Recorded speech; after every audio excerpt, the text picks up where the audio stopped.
হাই friends, আজি মই egg কাৰী বনাম। এতিয়া অলপ মই কালজিৰা দি দিলোঁ। তাৰপিছত পিঁয়াজ আৰু নহৰু পেষ্টখিনি দি দিলোঁ। এতিয়া ভালদৰে ভাজি ল'ম।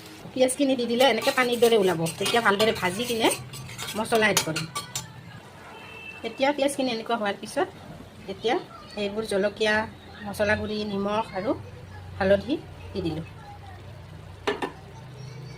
এতিয়া ভালদৰে লৰাই ল'ম।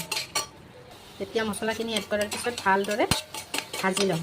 যেতিয়ালৈকে মছলাখিনিৰ ওপৰত তেল উঠি নাহে তেতিয়ালৈকে ভাজি থাকিম।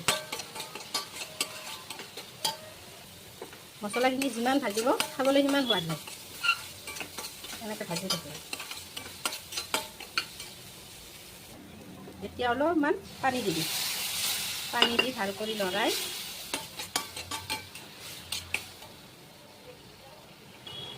এতিয়া অলপ পানী দি আৰু অকণমান ভাজি ল'লোঁ। এতিয়া আৰু অলপ পানী দি দিলোঁ।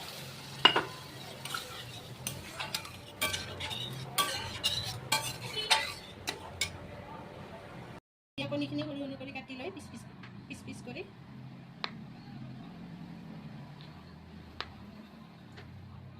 হ'ব।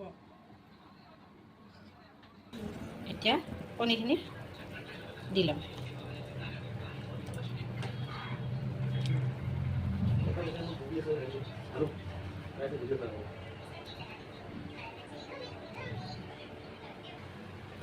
এতিয়া কণীখিনি দিয়াৰ পিছত অলপ ভালকৈ লাৰি ল'ম।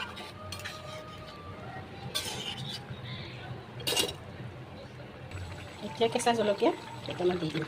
তেতিয়া সোৱাদ লাগিব। আৰু এতিয়া ধনিয়া পাত অলপ দি দিম।